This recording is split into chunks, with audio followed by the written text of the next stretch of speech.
New from Wingstop, boneless wings. Delicious, tender breast meat, sauced and tossed in any of our wing flavors or with your choice of dipping sauce. New from Wingstop, the boneless wing experts. All right, and we're here on the Chomp. I'm Luke Baxter with head coach Willie Spears. We've got a lot to talk about today. We just finished up spring football, spring jamboree in Crestview, against Crestview and Navarre. And then last Saturday we had 12 quarters of football in Panama City. Lots for Coach to talk about. I know there was a lot of football played. So yeah, it was a lot of fun. People probably wonder why we play so many games, in the spring. But it's all about reps. We want to get as many snaps as we can. And I thought the guys did a great job of persevering through the circumstances. We played that night in Crestview and Navarre, two great teams. Then we drove over that night to Panama City, slept on a floor at the Springfield Community Center there in Panama City, and then woke up early in the morning. Our first game was at 9:30. We played over there against those 5 teams. So it was absolutely awesome. Bay High School did a phenomenal job with the event. I know they were very nice and hospitable to you all, and the same with us. And so it was just a great weekend for Escambia football. We came away, unfortunately, had one injury, Seth Gates, towards ACL, MCL, and meniscus. He's our starting left tackle, and that was very, very, very unfortunate. Hopefully he'll have a speedy recovery. But other than that, we came away with just a great time for the Gators and great film for us to evaluate. Now, you mentioned sleeping on the floor. How do you think your guys actually did? I mean, I know I watched them, and they came out a little sluggish in the first game. After that, it looked like they didn't play 4 quarters the night before. They weren't tired. They didn't look hurt, nothing like that. How do you feel? Well, I tell you this. It's a reason they only play one football game a week in football. Baseball play a few in a week. Basketball, and even in NBA Finals, they play and then they skip a night and play again. Football is too physical to play that many games in a row. And so it said a lot about the great condition that our guys are in. Coach Shepard, he does our conditioning program, and you can tell our guys just weren't tired. And I don't know if we're going to win 10 games next year or lose 10 games, but I know we won't lose because we're not in shape. Right. That won't happen, and that's what I saw. They could have used the excuse, I said I didn't sleep in my bed last night. I didn't even sleep in a hotel last night. It's hot out here. We just played a game, and that wasn't their mindset at all. So it's a great group of young men that we're working with, and we hope that same intensity and that no-excuse attitude carries through the summer and through the fall. And the no excuse, I mean, I talked to some of the guys after the game, high character guys. Every one of them I've spoke with, nothing but good things. They just want to get better. Yeah, you're right. And I think we all do what we're allowed to do. I often joke around that when I'm driving on the interstate, I go about 78 miles per hour because they only pull you over until you go over 80. Right. And the speed limit is 70. And I think it's the same with young people. If you expect them to pull their pants up and say yes, sir, and no, sir, and shake somebody's hand and look them in the eye, then that's what they're going to do. And, and so we expect a lot from our players. And it says a lot about the great home lives that most of them have, that they have a mother and a father or one or the other that makes sure that they have manners. And as you can tell, anybody that's around our program, we go to restaurants, hotels, they always say these young men are so well behaved. And that's a testament to their upbringing. So we're excited to be around them as well. And how is that translated to the football field from when you started here, from the guys you had here, and now you've got this group of guys? I mean, that high character and all that, you see it in their conditioning, but how else does that transfer to the football field? That's a good question. It's kind of a catch-22 in that you want a kid to be very hospitable, very nice, open the door for the lady, carry the box for the teacher. You want him to be that guy in the hallways. Across those white lines, you want him to be a warrior. You want him to be a maniac. You want him to snap somebody's head in half, So it's hard to tell him to be this guy, and then when you get across these white lines, turn into something different, kind of like Jekyll and Hyde. So the first year we were here, I don't think they really understood that. I also think we had a lot of young men that said, you know what, I've never had to do this, so I'm not going to buy into what you're selling. And now we have a majority of our guys have bought in. They're all into what we're doing. And so on the field, it's translated great because they realize if they do us right, it's going to help the entire team. And it's not just about them. It's about all of us. And they can't step away or step down or step back. They got to give every play to help us all. And it's worked out so far, but we haven't played a real game yet. So we'll see what happens when the season comes. All right, they did play against Crestview and Navarre last Friday. Now, between those two games, you had 2 quarters against Crestview, you had 2 quarters against Navarre. against Navarre, did you see the improvement you wanted to see from when you played Crestview in the first half? I mean, as far as what can be expected of your team in the second half of the season to come. Well, to be honest with you, for us, Crestview beat us by 28 last year. We didn't think they were 28 points better than us. We thought we played bad. Sometimes you play a team and you beat them because you're better than them. Sometimes you lose because you make too many mistakes. I don't know if we were better than Crestview last year, but I know they weren't 28 points better than us.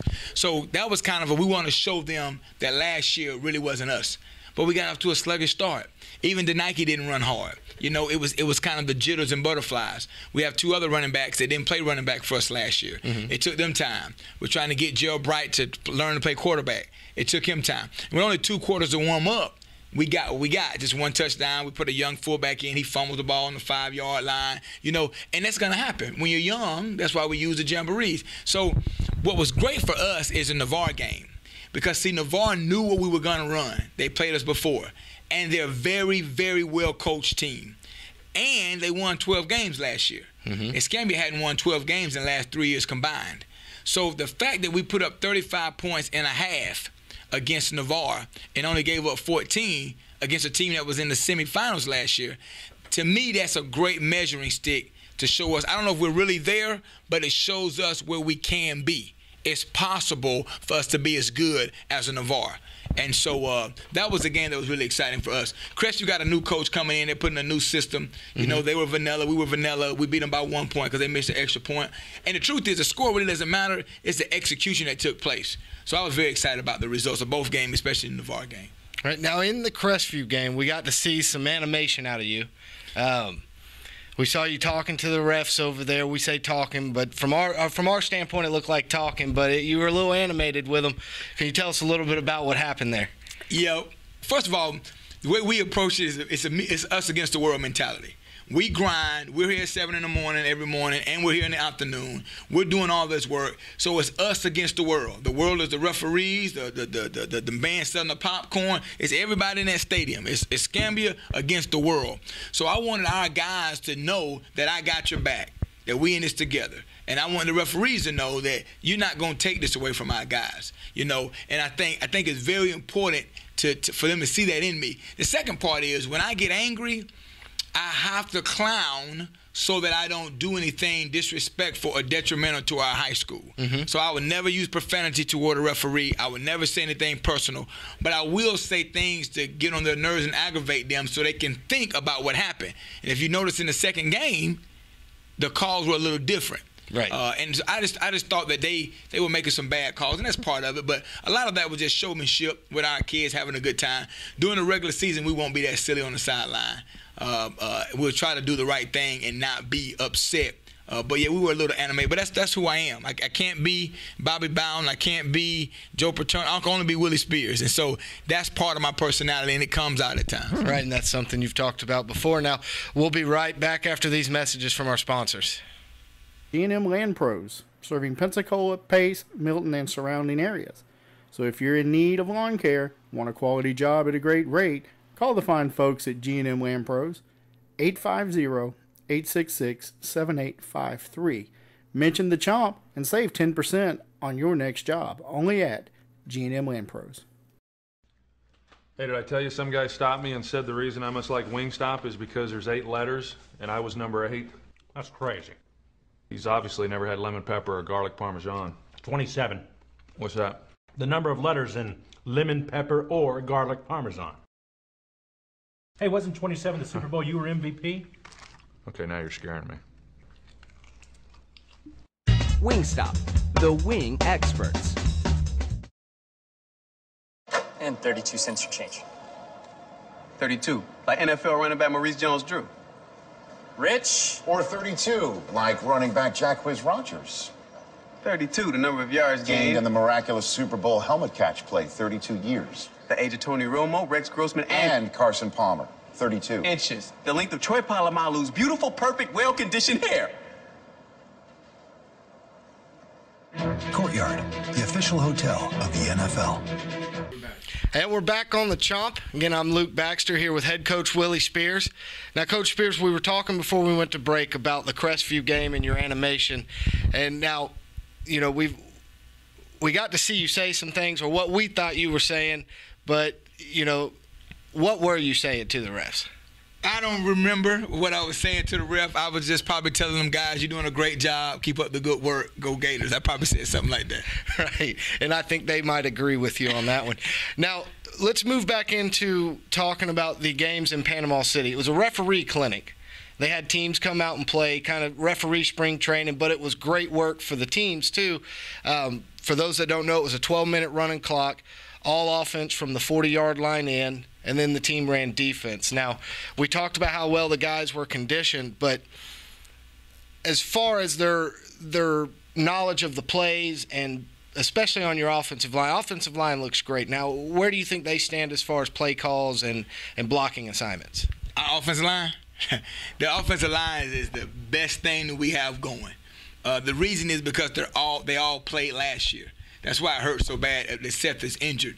But all the offensive linemen, our center, Bynum, with George Rutherford and Barrett Farmer and Storm Gardner, and even our new tight end, he's coming in with Terrence Jordan, along with Seth Gates, and now Tyler Tyree. Most of those guys played last year, and last year they really didn't get it. But after playing it for a full year, now they understand it. Coach Gaddy's done a phenomenal job with those guys in the offseason, teaching, not running, not lifting, not running heels, but teaching. They had classroom time twice a week from January through May.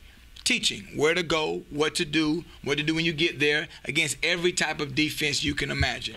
And so with that knowledge, we have I want to say a great advantage, but we're better off when the game starts. Denike Hollowell is a pretty good running back. Mm-hmm. He really is. But he's going to look a lot better than he actually is because he's running behind that line. Okay. He has an opportunity this year to break a lot of records because of that line. And I think he realizes that, and he's bought into that, along with our other running backs and our quarterbacks. So the offensive line is definitely the number one, if you would, superstar. Every year the team says, next year this guy's going to be up for the Heisman or this. Well, our offensive line is that group that we're pushing up to the front because they put their time in. Mm-hmm. And then the year after this year, it'll be our defense. Because all those guys are young, they'll all be back. But this coming season, our offensive line should have a great year. And with them, we can control the ball game. Right. Now, you mentioned Denike Hollowell. A lot can be said about the kid, but let's talk about over the weekend, his combined yardage. I mean, I lost count around 600 yards for the combined. It was more than 600. Now, how does that affect him going into the season? I mean, is he a stat guy? He just buys into the stats, or when I talk to him after the game, he's all about the team, and he doesn't even know what his numbers are. He doesn't, and he is about the team, but he's still a teenage boy. Mm-hmm. He wants to score. One day at practice, we was driving, going against the defense, and I put the other fullback in, our young ninth grade fullback, which really is our third fullback, who's going to be great. A young kid named Travis Austin Travis. He gets in, he scores, and Denike looks at me, and he says with his mouth, "Man, that's green," which is one way the kids say, "Man, that's messed up." And he was being silly, but what he was saying was, "I got us all the way down here, and you put him in and scored a touchdown." So he's still a teenage boy. He's still a young man. He wants his yards. But Denike realizes we're better when he's on. So it sounds selfish, but it's really not selfish. He realized the team is better when he runs the ball well, and he runs behind the offensive lineman. And one thing that impressed me about Denike is in the huddle, we had scored, and the offensive lineman was kind of bickering about something, and the quarterback was bickering. He told everybody to shut up. He said, "Shut up. Shut up. Unless you're the quarterback or the center, don't talk." Okay. And that's something we talk about. The quarterback and the center make all the calls. Everybody else just do their job. And because we had some issues in our orange and blue game where everybody was talking and it caused us problems. But the fact that because they're going to follow him, the fact that he told everybody to shut their mouths and listen to the quarterback in the center shows that he's matured tremendously since last year. Mm-hmm. So it's up to him. I tell people all the time, Escambia's going to be okay with or without Willie Spears. Escambia's going to be okay with or without Denike Hollowell. I promise you. If something happens, he doesn't play, they will play football at Escambia. Dwight Thomas is not here anymore. They're still playing football. Emmett is gone. They're still playing football. Right. So no one is bigger than the program. However, we all bring something different to the program, and I think it's better if we all contribute.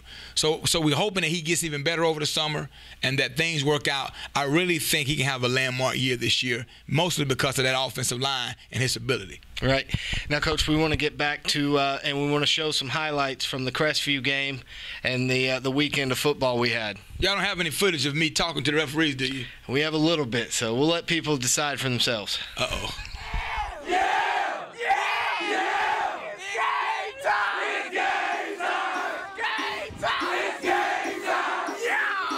Let's go. Don't waste your life, man. I know a lot of people that are scared they gon' die. Couple of them thinking they'll be living in the sky. While I'm here living, man, I gotta ask why. What am I here for? I gotta figure out. Waste my life, no, I gotta make it count. If Christ is real, then what am I gonna do about everything in Luke 12:15? Out of 21, you really gotta go and check it out. Paul said, if Christ ain't resurrected, we wasted our lives. But that implies that our life's built around Jesus being alive. Everything I'm living, trying to show the world why. Christ is more than everything you'll ever try. Better than pretty women sitting and living to get a minute of any women, a minute you admire. It ain't no lie, we created for him. Out of the dust, he made us for him. Alexa said he saves us for him. Jesus comes and he breaks us for him. Magnify the Father, our Father was something lesser. He made us so we could bless him. To the world we confess him, resurrect him. So I know I got life. Matter of fact, better man, I know I got Christ. You don't see his ways in my days and my nights. You can hit my brakes, you can stop my lights. Man, I lost my rights, lost my life. Forget the money, cause the cost that ice. The cost is Christ. They can never offer me anything on the planet that will cost that price. Yeah.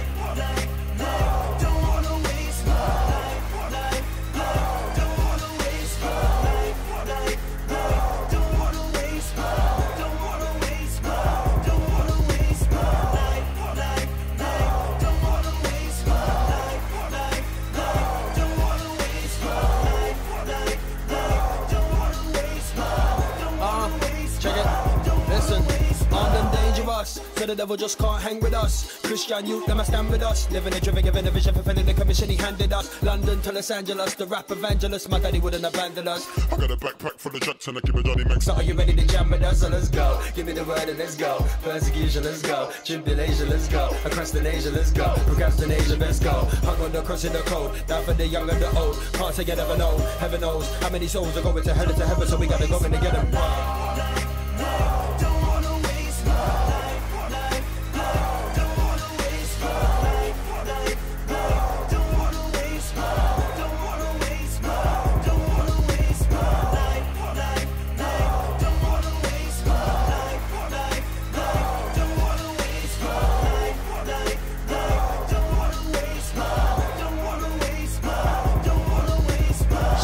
Yeah, do it for Christ. You trying to figure out what to do with your life. You make a lot of money, hope you're doing it right. Because the money is God, you better steward it right and stay focused. You ain't got no ride, your life ain't wrapped up in what you... All right, Coach.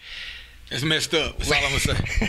It's messed up. And again, I think that's what the ref thought you said, too. Now, you're going into your summer workouts, your summer programs coming up. Your guys, obviously, they show that they're going to put in the effort. They're going to be here when they have to be here. They're going to get all their workouts in. What is your major concern, though, going into the fall? Do you have any concerns right now? Yes, I do. I want our kids to understand we haven't won anything. It's easy to think that we're pretty good because of what happened that weekend in the spring, and it's easy for our kids to think we've made it, we've arrived, but we haven't. Escambia hadn't won a district championship since the 80s. You know, Escambia hadn't been to the playoffs in over 10 years. So Escambia hadn't won more than 5 games in over 10 years. So we have a long way to go. I want our kids to remain hungry. That's what I'm really concerned about. And on the other side, it's just some life skills that our kids don't know. We had recruiters come in. We had over 36 recruiters come in this spring. And some of our guys didn't know how to shake someone's hand and look them in the eye and introduce themselves, you know, to enunciate their name slowly and loud enough so the person can hear them. So we're going to spend 30 minutes a week working on life skills, how to tie a tie, how to do job interviews, do a job interview, how to open up a bank account, things of that nature. And then we're going to spend time also teaching them about life, things that happen in life and how to deal with relationships and how to deal with your parents and how to deal with your teachers. And then all of our players who have below a 2.5 grade point average will have mandatory study hall every day over the summer, Monday through Thursday. So I often tell people that the E on our hat doesn't stand for Escambia. It stands for extra. You know, we do extra. Everybody's going to work hard over the summer. Every school in the country going to lift weights over the summer. Every school in the country is going to run over the summer. Well, what's going to put us ahead? What's going to make us better than everyone else? And to me, it's those little things. We do competitions and we do things where we take the kids off our campus to let them get to know each other better. We purposely put the Nike with a lineman, just them two, if we spend the night somewhere, so he can get to know them better, because we believe that's going to be the difference in the long run. So I'm really looking forward to the summer. The summer's one of my favorite times. I love being in the weight room grinding, and we do plyometrics in the gym, and then we go outside and run, then we do football. So I'm excited about what's going to happen in the future. All right, so you mentioned the summer programs, all that. It kind of goes back to that old school mentality that sports in high school and things like that, they're not just sports programs, they're life building programs. If a kid's going to join the military or something after high school, that's going to help him. But if they're taking a different path to college, maybe not with football, but they're going to have these skills and they're going to have the character after playing football in high school to succeed in life. Right, and I think you and I are both a testament to that. We're a testament to the fact that football taught me so much more than football. I'm not the smartest guy in the world, but I'm a hard worker because of football. Getting up early doesn't bother me because of football. 2-a-days doesn't bother me. Somebody treating me unfair doesn't bother me because of football. I learn work ethic because of football. And so we want to use those skills, as you mentioned, to help them in other areas of life, because they won't always play football.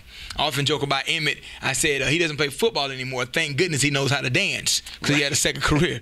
But in all seriousness, you mentioned military. We're going to have a military recruiter come and talk to our kids, and that's an option for some of our guys. When they leave us, we want them to go to college, to a university, or go to a junior college, to go to the military, to learn a trade. Do something. Don't sit at home. Don't be a person that drains from society's resources. Be a person that gives back. And so we think we have an intricate part in doing that, because we have in our hand what they want to be a part of, which is football. So we're going to use that influence to help them become better young men. Right. So, guys, stick around. We're gonna continue with Coach Spears throughout the summer and in the fall. We'd like to thank you for joining us here on the Chomp. Again, I'm Luke Baxter, and this is Coach Willie Spears.